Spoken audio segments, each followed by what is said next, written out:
कहानी का शीर्षक है बीमार माँ। शिखा, देखो तो कौन आया है।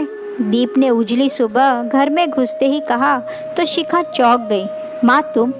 हाँ, शाम को ही दामाद जी पहुँच गए और मुझे ज़बरदस्ती यहाँ ले आए।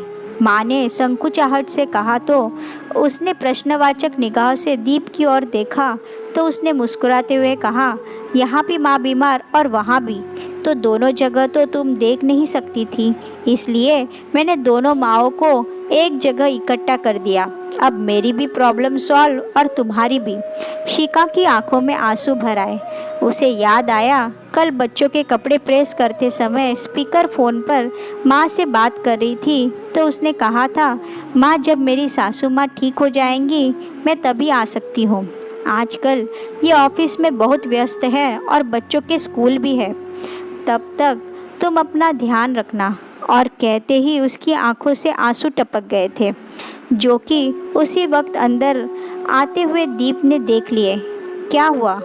माँ को वायरल हुआ है, शिखा ने धीरे से कहा। अच्छा शिखा, तुम जल्दी से मेरा बैग लगा दो, मुझे आज फिर टूर पर जाना है। दीप ने बिना किसी प्रतिक्रिया के कहा तो उसने कुछ कहा तो नहीं, पर मन ही मन वो दुखी हो गई थी। मम्मी का पलंग मैंने माँ के कमरे में ही लगा दिया है, तुम बस उन्हें लिटा दो। 4 घंटे कार में बैठकर थक गई हैं। दीप ने जाने कब वहाँ से चला गया था और अब आते ही कुर्सी पर बैठी मम्मी को देखते ही उसने कहा, दीप।